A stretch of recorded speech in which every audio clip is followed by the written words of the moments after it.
الحمد لله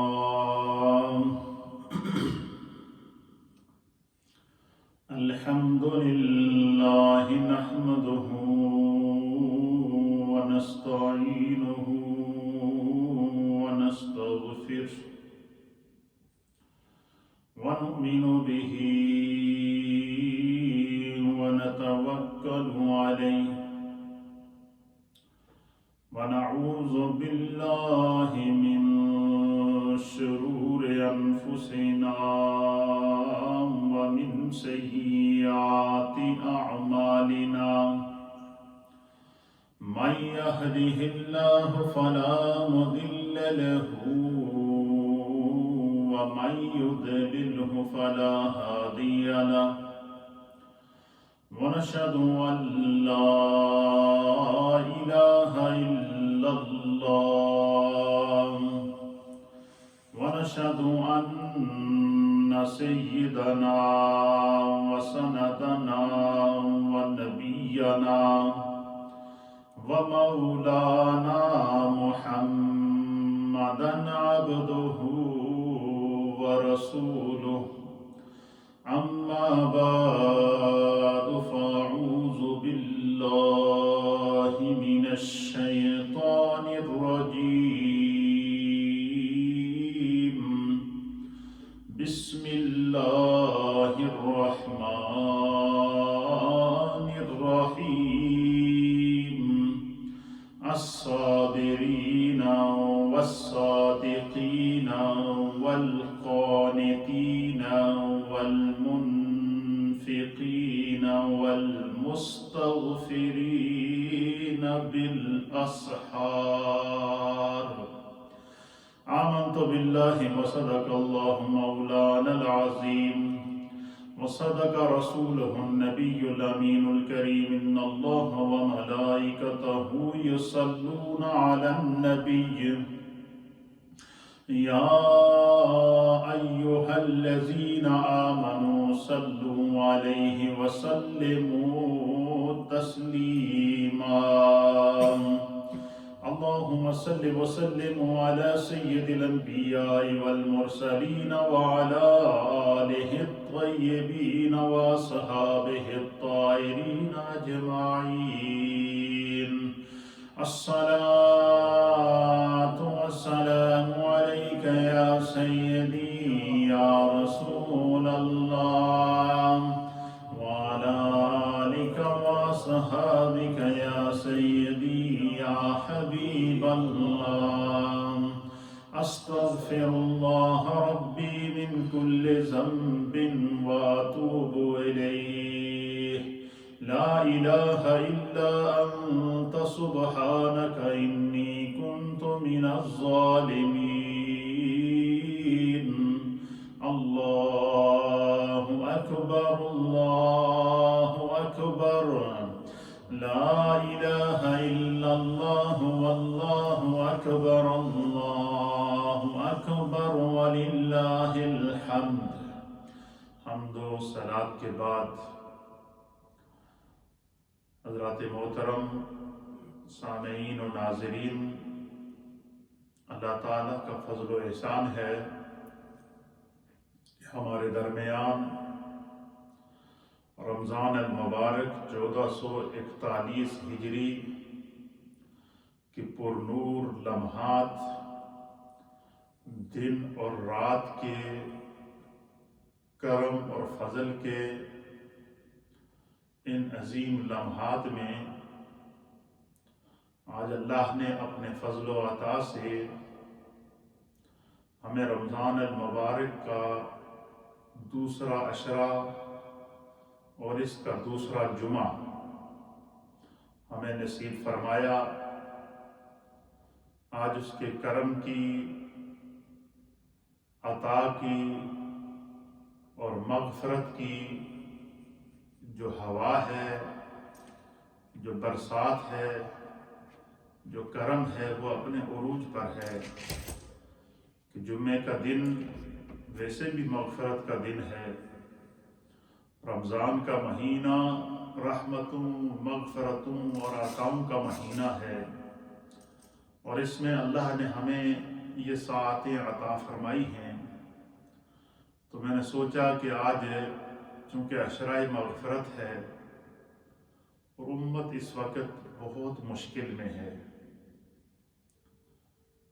corona virus جیسی ابتلا اور آزمائش نے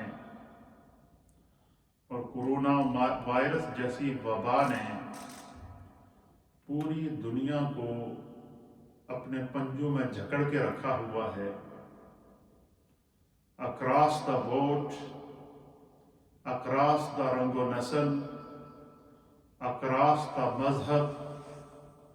ہر انسان اس وائرس سے متاثر ہے۔ صرف اس رب کی رحمت سے آسرا ہے، اس کے کرم سے آسرا ہے، اس کی عطاؤں سے آسرا ہے، اور جب بھی امت پر کوئی مشکل وقت آیا، چاہے وہ کسی بھی نبی کے دور میں آیا ہو، وہ طوفان نوح کی صورت میں ہو یا قوم عاد اور ثمود پر نازل ہونے والے عذاب کی صورت میں ہو یا قوم لوط پر نازل ہونے والے عذاب کی صورت میں ہو یا قوم موسیٰ پر غرق ہونے والے عذاب کی صورت میں ہو یا قوم ابراہیم علیہ السلام پر اللہ کی طرف سے نازل ہونے والے عذاب کی صورت میں ہو، اسی طریقے سے مختلف انبیاء کرام کی اقوام کو ان کی نافرمانیوں کی وجہ سے جن جن آزمائشوں اور عذابوں سے گزرنا پڑا، اس سے بچنے کا بھی اللہ تعالیٰ ساتھ ساتھ اعلان کرتا رہا کہ اگر تم اس عذاب سے بچنا چاہو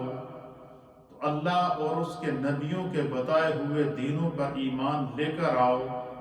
ان کی اللہ کی کتابوں پر ایمان لے کر آؤ، اور پھر استغفار کو اپنا وظیفہ بناؤ، توبہ اور استغفار کو اپنا وظیفہ بناؤ۔ فرمایا کہ جب تم اللہ کی بارگاہ میں توبہ کرو گے تو خدا بندے قدوس ان ابتلاؤں کو اور آزمائشوں کو ٹال کر تم پر رحمت کا نزول فرمائے گا۔ یہ ہماری آزمائش ہے، اور خدا نے ہمیں یہ موقع دیا ہے کہ ہمارے درمیان عشرۂ مغفرت موجود ہے، تو اس میں مرد و خواتین جہاں جہاں بھی موجود ہیں ان کو اس پورے عشرے میں دن کو، رات کے آخری پہر کو استغفار کرنی چاہیے، توبہ کرنی چاہیے۔ اللہ تعالیٰ نے اہل ایمان کی شان بیان فرمائی ہے کہ سورۃ آل عمران کی آیت نمبر 17 میں نے آپ کے سامنے تلاوت کی۔ اللہ تعالیٰ سورہ آل عمران کی آیت نمبر 17 میں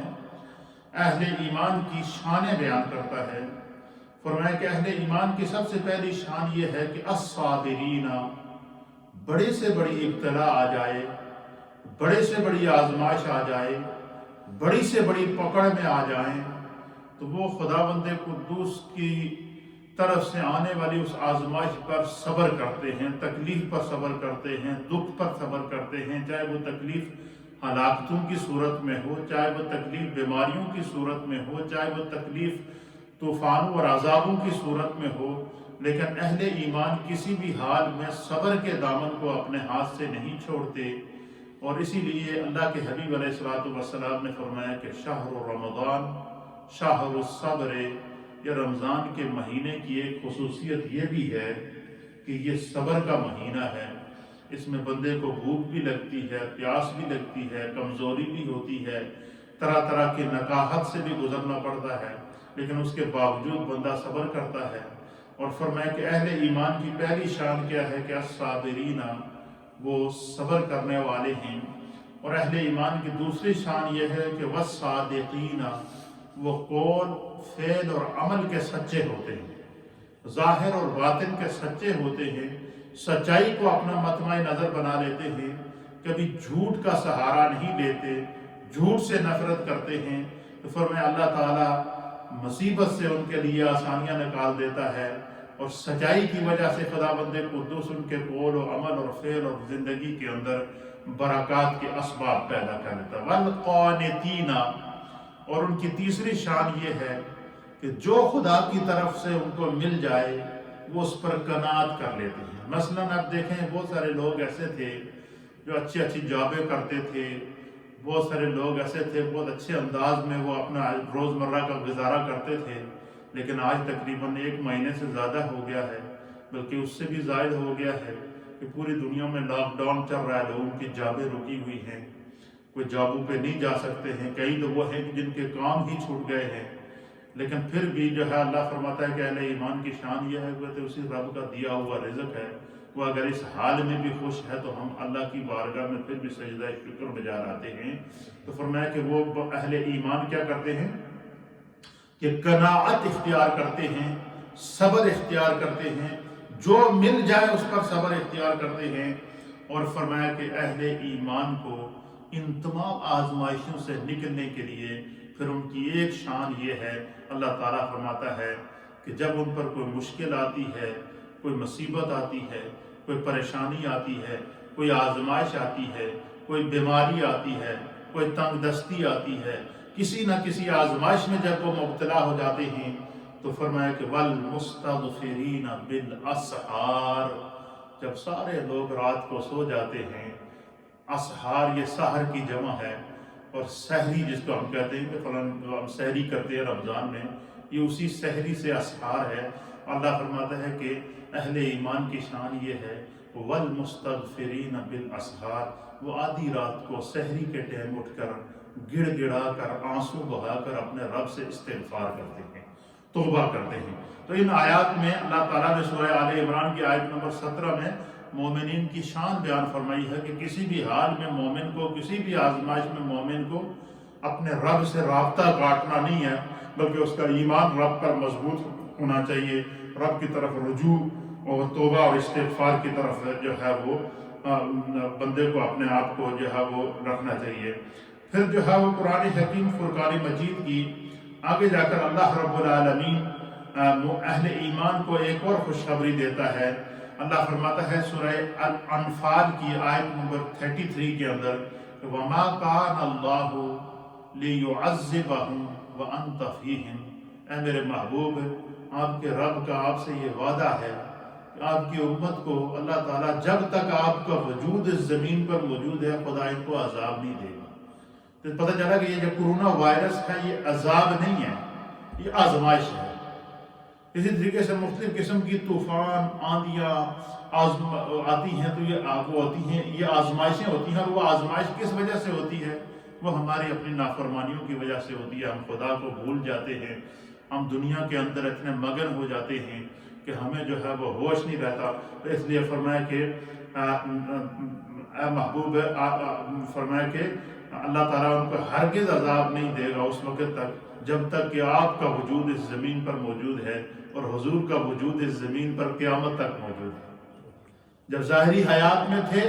تو موجود تھا، باطنی حیات میں جب حضور ظاہری طور پر دنیا سے پردہ فرما گئے تو آپ کے وجود کی وسعت کو خدا نے بڑھا دیا، اور اس حد تک حضور کے وجود کا احساس ہر امتی کو ملتا ہے کہ جب بندہ فوت ہوتا ہے تو اپنے عزیز و اقارب، والدین، دوست، بیوی، بچے، جن کے ساتھ اس نے زندگی گزاری ہوتی ہے، جن کے لیے وہ پوری زندگی محنت کرتا ہوتا ہے، ایک لمحہ ایسا آتا ہے کہ وہ بھی قبر کا گڑھا کھود کر اس بندے کو اس قبر کے گڑھے میں ڈال کر اوپر منو مٹی ڈال کر وہ بھی چلے آتے ہیں، تنہا چھوڑ جاتے ہیں۔ جب سب چھوڑ جاتے ہیں تو اس وقت پھر کیا ہوتا ہے؟ اللہ کے حبیب علیہ السلام قبر میں اپنا دیدار عطا کر کے اپنے امتی کو وہاں پر بھی سہارا دیتے ہیں۔ اس لیے دنیا میں جب رہیں تو رسول اللہ کی محبت اور آپ کی اطاعت کے اندر زندگی گزارنا انتہائی ضروری ہے۔ تو اللہ فرماتا ہے کہ وَمَا كَانَ اللَّهُ لِيُعَذِّبَهُمْ وَأَنْتَ فِيهِمْ، کہ در حقیقت بات یہ ہے کہ اللہ کی یہ شان نہیں کہ ان پر عذاب فرمائے اس حال میں کہ آپ ان کے اندر حبیب مکرم موجود ہوں۔ پھر اسی آیت میں اللہ فرماتا ہے کہ وَمَا كَانَ اللَّهُ مُعَذِّبَهُمْ وَهُمْ يَسْتَغْفِرُونَ، اللہ فرماتا ہے کہ اور نہ ہی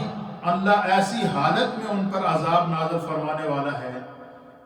کہ جو اللہ کی بارگاہ میں استغفار کر رہے ہیں۔ اس لیے اس کرونا وائرس سے بچنے کا ایک ہی علاج ہے، وہ علاج ہے کہ استغفار کی جائے۔ استغفار کا معنی یہ ہے کہ ہم اپنے گناہوں کو یاد کریں، جو ہم نے دانستہ گناہ کیے ہیں ان کو یاد کریں، وہ توبہ کریں، جو نادانستہ گناہ کیے ہیں ان کو یاد کر کے توبہ کریں، جو عمدن گناہ کیے ہیں ان کو یاد کر کے توبہ کریں، جو خطاً گناہ کیے ہیں ان کو یاد کر کے توبہ کریں، جو ظاہر اور مستور گناہ کیے ہیں ان کو یاد کر کے توبہ کریں، جو صغیرہ اور کبیرہ گناہ سرزد ہوئے ہیں ان کو یاد کر کے توبہ کریں، جو گناہ یاد نہیں ہیں ان کا اظہار ندامت کر کے خدا کی بارگاہ میں آنسو بہا کر توبہ کی جائے۔ اور جو بندے اللہ کی بارگاہ میں توبہ کرتے ہیں، اللہ تعالیٰ سورۃ الانفال کی آیت نمبر 33 میں فرماتا ہے کہ وَمَا كَانَ اللَّهُ مُعَذِّبَهُمْ وَهُمْ يَسْتَغْفِرُونَ کہ اللہ تعالیٰ ان لوگوں پر کبھی اپنا عذاب نازل نہیں کرے گا جو ہر وقت رب کی بارگاہ میں استغفار کرتے رہتے ہیں، جو ہر وقت اللہ کی بارگاہ میں توبہ کرتے رہتے ہیں، اللہ کی بارگاہ کے اندر جو ہے وہ استغفار کرتے رہتے ہیں۔ پھر جو ہے وہ اللہ رب العالمین نے سورہ ہود کی آیت نمبر 52 میں فرمایا کہ اللہ تعالیٰ کی بارگاہ میں جو لوگ فرمایا کہ تم اپنے رب سے اپنے گناہوں کی بخشش مانگتے رہا کرو، اس کی جناب میں صدق کے دل سے رجوع کیا کرو، تم پر آسمانوں سے وہ کیا کرے گا؟ جو بندہ اللہ کی بارگاہ میں توبہ کرتا ہے، استغفار کرتا ہے، اللہ کی بارگاہ کے اندر رجوع کرتا ہے، تو فرمایا کہ خداوند قدوس پھر کیا کرتا ہے؟ یرسل السماء علیکم مدرارا، اللہ تعالیٰ پھر اس کی توبہ کو قبول کر کے، اس کی استغفار کو قبول کر کے، جو زمین کے اوپر وبا ہوتی ہے، آزمائش ہوتی ہے، عذاب ہوتا ہے، اگر بندہ سچے دل سے اللہ سے توبہ اور استغفار کرتا ہے تو پھر خداوند قدوس اس کو نجات کیسے عطا فرماتا ہے؟ یرسل السماء علیکم مدرارا، اللہ تعالیٰ پھر آسمان سے ان کے لیے رحمت کی بارش نازل کرتا ہے، کرم کی بارش نازل کرتا ہے۔ تو اللہ نے جہاں اس وقت اس امت کو کورونا وائرس جیسی وبا میں مبتلا کیا ہے، وہاں پر خداوند قدوس نے ہم پر کرم یہ کیا کہ ہمیں رمضان عطا کر دیا، رمضان میں عشرہ رحمت عطا کر دیا، عشرہ رحمت میں سے کے بعد فوراً اس وقت ہم عشرہ مغفرت میں تھے، اور عشرہ مغفرت وہ عشرہ ہے کہ جس میں اللہ رب العالمین یہ چاہتا ہے کہ میرے بندے استغفار کریں، اور اس عشرے کا ایک ہی وظیفہ ہے، اٹھتے بیٹھتے چلتے پھرتے سوتے جاگتے اپنی زبان پر وظیفہ بنا دیں، استغفر اللہ ربی من کل ذنب واتوب الیہ، استغفر اللہ ربی من کل ذنب واتوب الیہ، استغفر اللہ ربی من کل ذنب واتوب الیہ۔ اللہ کے حبیب علیہ السلام جو ہے وہ اللہ کی بارگاہ میں توبہ اور استغفار کس طرح کرتے تھے اور کس طرح آپ نے تاکید فرمائی ہے، میرے سامنے حدیث پاک ہے، اور اس حدیث کو امام ابن ماجہ نے سنن ابن ماجہ کے اندر نقل کیا ہے، امام طبرانی نے اس کو نقل کیا ہے، امام بہقی نے اس کو نقل کیا ہے، امام حیثمی نے اس کو نقل کیا ہے، اور تمام محدثین نے لکھا ہے کہ اس حدیث کے تمام راوی صحیح الاسناد ہیں۔ تو وہ حدیث کیا ہے؟ حضرت عبداللہ وعن عبداللہ رضی اللہ تعالیٰ عنہ، حضرت عبداللہ اس حدیث کے راوی ہیں، آپ فرماتی ہیں کہ قال رسول اللہ صلی اللہ تعالیٰ علیہ وآلہ وسلم، کہ رسول اللہ صلی اللہ تعالیٰ علیہ وسلم نے فرمایا التائب من الذنب کمن لا ذنب لہ، فرمایا کہ جو شخص التائب من الذنب کمن لا ذنب لہ، فرمایا کہ جو شخص اپنے گناہوں کی توبہ کرتا رہتا ہے، استغفار کرتا رہتا ہے، اپنے گناہوں کی معافی مانگتا رہتا ہے، فرمایا گناہوں سے توبہ کرنے والے کو خدا اتنا خوش ہوتا ہے کہ اللہ اس کے گناہوں کو معاف کر دیتا ہے، اور جب خدا اس کے گناہوں کو معاف کرتا ہے تو اس کی کیفیت کیا ہوتی ہے؟ کمن لا ذنب لہ، گویا کہ اس نے کوئی گناہ کیا ہی نہیں ہے۔ پھر اسی طریقے سے سنن ترمذی کی حدیث ہے کہ حضرت عبداللہ ابن عمر رضی اللہ تعالیٰ عنہما اس حدیث کے راوی ہیں، آپ بیان کرتے ہیں کہ عن النبی صلی اللہ تعالیٰ علیہ وآلہ وسلم ان اللہ قال ان اللہ یقبل توبۃ العبد ما لم یغرر، کہ اللہ کے حبیب علیہ السلام نے فرمایا کہ اللہ، حضرت عبداللہ ابن عمر کہتے ہیں کہ نبی اکرم صلی اللہ علیہ وسلم نے فرمایا کہ اللہ تعالیٰ اپنے بندے کی توبہ اس وقت تک قبول کرتا رہتا ہے، اس وقت تک اس کی توبہ قبول کرتا رہتا ہے جب تک کہ اس کے حلق سے روح نہ نکل جائے، یعنی جب تک بندے کی جسم سے روح نکلتی ہے اس وقت تک اللہ رب العالمین نے جو ہے وہ توبہ کا دروازہ کھلا رکھا ہوا ہے۔ تو ایک طرف اگر ہم پہ آزمائش ہے ہمارے اعمال کی وجہ سے، دوسری طرف خدا ہمیں عشرۂ رحمت کی صورت میں موقع دے رہا ہے، عشرۂ مغفرت کی صورت میں موقع دے رہا ہے، رمضان میں اعتکاف کی صورت میں موقع دے رہا ہے، روزے کی حالت کے اندر حضور نے فرمایا کہ روزہ دار جو ہے روزہ کھولنے سے پہلے جب دعا کرتا ہے تو اس کی دعا فوراً اللہ قبول کرتا ہے، لیکن یہ اسی صورت میں ہوگا کہ ہم سچے دل سے اپنے رب کی طرف توبہ کریں۔ پھر تیسری حدیث ہے،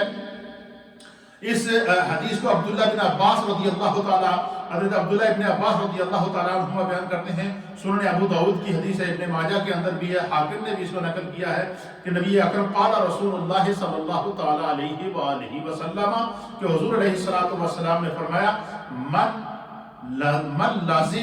لازم الاستغفار جعل اللہ له ضیق مخرجا ومن كل هم فرجا ورزقه من حيث لا يحتسب۔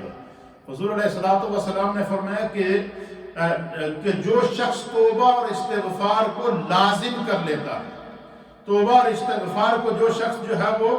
اپنی زندگی کا مطمع نظر بنا لیتا ہے، تو اللہ کے حبیب علیہ السلام نے فرمایا کہ اس شخص کا کیا ہوتا ہے کہ اللہ تعالیٰ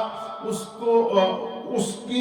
کے غم میں سے اس کی خوشی کا تمہ پیدا کر دیتا ہے، اس کی مشکل میں سے آسانی پیدا کر دیتا ہے، اللہ تعالیٰ اس کو وہاں سے رزق کا عطا کرتا ہے جو اس کے وہم و گمان میں بھی نہیں ہوتا۔ تو پتہ چلا کہ اگر رزق میں تنگی ہو تو پھر بھی استغفار سے اللہ تعالیٰ اس کو بڑھا دیتا ہے، اور جاب میں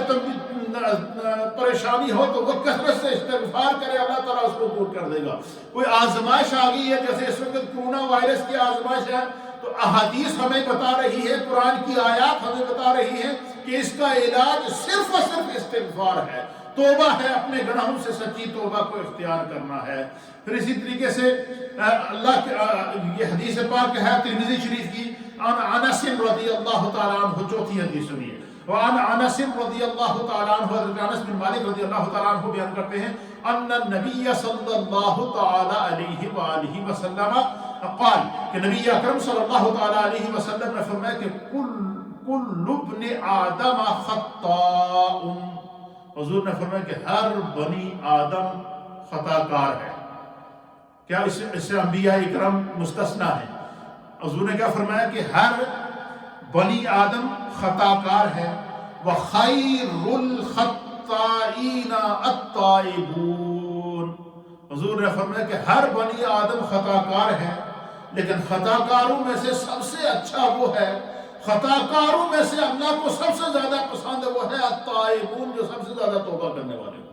جو اپنے گناہوں کو یاد کر کے توبہ کر رہے ہوں، جن کے سامنے اپنے صغیرہ گناہ بھی ہوں، جنہوں نے حقوق اللہ میں غفلتیں کی ہیں اس پر بھی وہ توبہ کر رہی ہوں، جنہوں نے حقوق العباد میں غفلتیں کی ہیں اس پر بھی وہ توبہ کر رہے ہوں۔ تو فرمایا کہ ہر بنی آدم جو ہے وہ خطا کار ہے، لیکن خطا کاروں میں سے بہترین خطا کار کون ہے؟ حضور علیہ السلام نے فرمایا کہ خطا کاروں میں سے بہترین خطا کار جو ہے وہ جو لوگ سچی توبہ کرتے ہیں وہ ہے اللہ تعالیٰ کو وہ بہت پسند ہے، اور التائب من الذنب کمن لا ذنب لہ، کہ جو سچی توبہ کرتا ہے گویا کہ اس نے گناہ کیا ہی نہیں، خداوند قدوس اس کے اوپر، حتیٰ کہ یہاں تک حدیث کے اندر آتا ہے کہ یہ مفسرین اکرام نے باقاعدہ تنزل الملائکۃ والروح، اس آیت کے تحت امام فخر الدین رازی رحمۃ اللہ علیہ نے اس واقعے کو نقل کیا، بڑا ایمان افروز واقعہ ہے۔ آپ فرماتے ہیں کہ اللہ تعالیٰ یہ جو فرماتا ہے کہ اللہ تعالیٰ شب قدر کو جو ہے فرشتے زمین پر اترتے ہیں، تو پورا فرشتے زمین پر کیوں اترتے ہیں؟ اس کی وجہ کیا ہے؟ فرشتوں کو کیوں ذوق پیدا ہوتا ہے؟ فرمایا کہ شب برات اور شب قدر، یہ جو دو راتیں ہیں، جس طرح ہماری دو عیدیں ہوتی ہیں، عید الفطر اور عید الاضحیٰ، رمضان کے بعد جو عید آتی ہے اس کو عید الفطر کہتے ہیں، اور حج کے دنوں میں جو عید آتی ہے اس کو عید الاضحیٰ کہتے ہیں۔ یہ مومنین کی دو عیدیں ہیں، اور اس میں مومنین کے لیے اللہ کی طرف سے مغفرت عامہ ہوتی ہے، عام مغفرت کا اعلان ہوتا ہے۔ اس طریقے سے نبی پاک نے فرمایا فرشتوں کی بھی دو عیدیں ہیں، جس طرح مومنین بندوں کی دو عیدیں ہیں زمین کے اوپر، اس طرح اللہ نے فرشتوں کی بھی 2 عیدیں رکھی ہیں، اور فرشتوں کی 2 عیدیں ہوتی ہیں، ایک لیلۃ البرات کو، شب برات کو ہوتی ہے، اور ایک عید فرشتوں کی لیلۃ القدر کو، 27ویں شب کو ہوتی ہے۔ فرمایا کہ جب فرشتوں کی عید ہوتی ہے تو جس طرح ہماری عیدیں ہوتی ہیں، تو ہم دنیا کے اوپر کیا کرتے ہیں؟ چلتے ہیں، پھرتے ہیں، آگے پیچھے جاتے ہیں، سیر کے لیے جاتے ہیں، گھومنے پھرنے جاتے ہیں، دوستوں ساتھوں کے ساتھ باہر نکل جاتے ہیں۔ فرشتے آسمانوں کی سیر کرتے ہیں، فرشتے جنت کی سیر کرتے ہیں، عید ہوتی ہے ان کی، خدا کی طرف سے اذن عام ہوتا ہے، گھومو پھرو میری قدرت کے نظارے دیکھو۔ پہلے آسمان کی سیر کر رہے ہیں، دوسرے آسمان کی سیر کر رہے ہیں، تیسرے آسمان کی سیر کر رہے ہیں، چوتھے آسمان کی سیر کر رہے ہیں، جنت کو دیکھتے ہیں، جنت کے نظاروں کو فرشتے گھوم گھوم کر دیکھتے ہیں، انجوائے کرتے ہیں ان کو دیکھ کر۔ پھر جو ہے وہ حضور فرماتے ہیں کہ فرشتے گھومتے گھومتے گھومتے لوح محفوظ پر پہنچ جاتے ہیں۔ کہاں پہنچتے ہیں؟ لوح محفوظ پر۔ اور لوح محفوظ وہ مقام ہے کہ جس کے اوپر اللہ تعالی ہر انسان کی تختی لگی ہوئی ہے، نام کی، ہر انسان کا بورڈ لگا ہے لوح محفوظ پر۔ آپ کی بھی ہسٹری ہے، میری بھی ہسٹری ہے، زائد کی بھی ہسٹری ہے، بکر کی بھی ہسٹری ہے۔ ہم نے جو گناہ کیے وہ ہر روز کے گناہ لکھے جاتے ہیں، ہماری کو تختی لگی ہے اللہ کی بارگاہ میں لوح محفوظ پر۔ ہمارا روز ڈیلی کا گناہ، جو بائیں طرف کا فرشتہ ہے جو گناہ لکھتا ہے، وہ بھی لوح محفوظ پر جو ہماری تختی ہے اس میں گناہ کے خانے میں لکھ دیتا ہے کہ آج 24 گھنٹے میں اس بندے نے یہ گناہ کیے ہیں۔ اور جو رائٹ سائڈ کا فرشتہ ہے جو ہر وقت بندے کے ساتھ ہوتا ہے،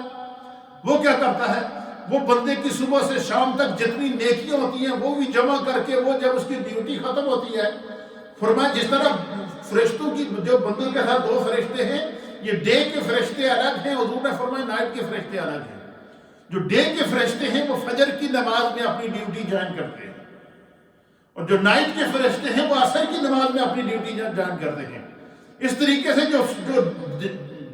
ڈے کے فرشتے ہوتے ہیں وہ جب اپنی ڈیوٹی ختم کر کے جاتے ہیں تو وہ سیدھا لوح محفوظ پر جاتے ہیں، اور لوح محفوظ پر جا کر جو لیفٹ سائڈ والا فرشتہ ہوتا ہے وہ انسان کی تختی جو لگی ہوتی ہے، اس کا جو بورڈ لگا ہوتا ہے، جو اس کو آسان اور کر دوں کہ جو ہر انسان کی فائل بنی ہوئی ہے اللہ کی بارگاہ میں، اور اس فائل کو لوح محفوظ پر رکھا گیا جس کو لوح کہتے ہیں، تختی کو، تختی یعنی بورڈ لگا ہوا ہے ہر آدمی کے نام کا۔ جو فرشتے جب ڈیوٹی آف کر کے جاتے ہیں تو بائیں جانے والا فرشتہ انسان کی اس تختی کے اوپر جو گناہوں کا خانہ ہے اس میں انٹری کر دیتا ہے کہ اس بندے نے آج اتنی نمازیں نہیں پڑھی ہیں، اس نے آج اتنے گناہ کیے ہیں، اس نے آج اتنے لوگوں کا حق تلف کیا ہے، اس نے آج زبان سے اتنی گالم گلوچ کی ہے، اس نے آج جو ہے وہ اتنی بد کرداریاں کی ہیں، یہ اتنی غلط محفلوں میں گیا ہے۔ اور جو دائیں طرف کا فرشتہ ہے وہ جب لوح محفوظ پر جاتا ہے تو وہ نیکیوں کے خانے میں لکھ دیتا ہے کہ آج اس نے نمازیں پڑھی، 5 نمازیں پڑھی ہیں، آج اس نے جو ہے وہ تسبیح پڑھی ہے، آج اس نے تلاوت قرآن کی ہے، آج اس نے اتنی مرتبہ استغفار کیا ہے، آج اس بندے نے اتنے صدقات کیے ہیں، آج اس بندے نے اتنے خیرات کیے ہیں، آج اس بندے نے اتنے حقوق اللہ ادا کیے ہیں، آج اس بندے نے اتنے حقوق العباد ادا کیے ہیں، آج اس بندے نے اپنے جو ہے وہ شب و روز کو جو ہے وہ اس طریقے سے جو ہے وہ نیکی کے اندر گزارا۔ تو وہ فرشتے جب ڈیوٹی آف کرتے ہیں تو جو کچھ انہوں نے لکھا ہوتا ہے وہ لوح محفوظ کی تختی پر لکھ کر جو ہے وہ فارغ ہو جاتے ہیں اپنی ڈیوٹی سے۔ اب اللہ کے حبیب علیہ الصلوۃ والسلام فرماتے ہیں کہ جب بندہ دنیا میں استغفار کرتا ہے، یہ چونکہ عشرۂ مغفرت ہے اس لیے میں اس بات کو زیادہ زور دے رہا ہوں تاکہ ہمارے ناظرین اس چیز کو سمجھیں کہ استغفار کے اللہ کی بارگاہ میں کیا اہمیت ہے۔ حضور نے فرمایا کہ جب بندہ استغفار کرتا ہے اور سچے دل سے توبہ کرتا ہے، والمستغفرین بالاسحار، آدھی رات کو سحری کے ٹائم اٹھ کر تہجد کی نماز ادا کر کے جب سب سو رہے ہوتے ہیں وہ آنسو بہا کر اپنے رب کو منا رہا ہوتا ہے، سچے دل سے توبہ کر رہا ہوتا ہے اور اب دوبارہ وہ گناہ نہ کرنے کا اپنے رب سے وعدہ کر لیتا ہے، جب وہ اس پر قائم ہو جاتا ہے تو فرمایا کہ اللہ تعالیٰ کیا کرتا ہے کہ لوح محفوظ پر جو اس کی تختی ہوتی ہے نا گناہوں والی، جیسے بورڈ وائٹ بورڈ ہو یا بلیک بورڈ ہو جس پر استاد کوئی چیز لکھ کے سمجھاتا ہے اور جب بچے اس کو سمجھ جاتے ہیں تو وہ کیا کر دیتا ہے، اس کو ریموو کر دیتا ہے برش کے ساتھ یا سپنج کے ساتھ اس کو صاف کر دیتا ہے۔ فرمایا جب بندے کے گناہ لوح محفوظ کی تختی پر لکھے ہوئے ہوتے ہیں لیکن جب سچی توبہ کر لیتا ہے تو پھر لوح محفوظ پر بھی اللہ تعالیٰ نے ایک فرشتہ رکھا ہے، اس کو اللہ کہتا ہے کہ میرے بندے نے توبہ کر لی ہے، استغفار کر لیا ہے، گناہوں پر نادم ہو گیا ہے، آنسو بہا کر اپنے رب کو منا لیا ہے، لہذا اس کی گناہوں کی تختی کو ریموو کر دو، اس کو صاف کر دو یا اس کے اوپر پردہ ڈالو۔ اب حدیث پاک کہتا تھا، نبی پاک فرماتے ہیں کہ لیلۃ القدر کو جب فرشتوں کی عید ہوتی ہے تو فرشتے لوح محفوظ پر جاتے ہیں گھومنے کے لیے، اور وہ جب جاتے ہیں تو اس خانے میں جاتے ہیں جہاں بندوں کی نیکیاں ہیں، تو فرشتے وہ جا کر ہر انسان کی ہسٹری پڑھتے ہیں، اور ایک عجیب سما ہے، فرشتے وہ بندوں کی اس ہسٹری میں گم ہو جاتے ہیں، اور اس حال میں کہ فرشتے پڑھتے ہیں یار یہ فلاں شخص ہے، یہ اللہ کا ولی ہے، یہ فلاں شخص ہے، یہ اللہ کے نبی کی ہسٹری ہے، یہ اللہ کے ولی کی ہسٹری ہے، یہ انبیاء کے صحابہ کی ہسٹری ہے، یہ صالحین مومنین کی ہسٹری ہے، یہ اللہ کے نیک بندوں کی ہسٹری ہے۔ پھر وہ ہر بندے کی ہسٹری پڑھتے ہیں، اس بندے نے زندگی میں نمازیں پڑھی ہیں،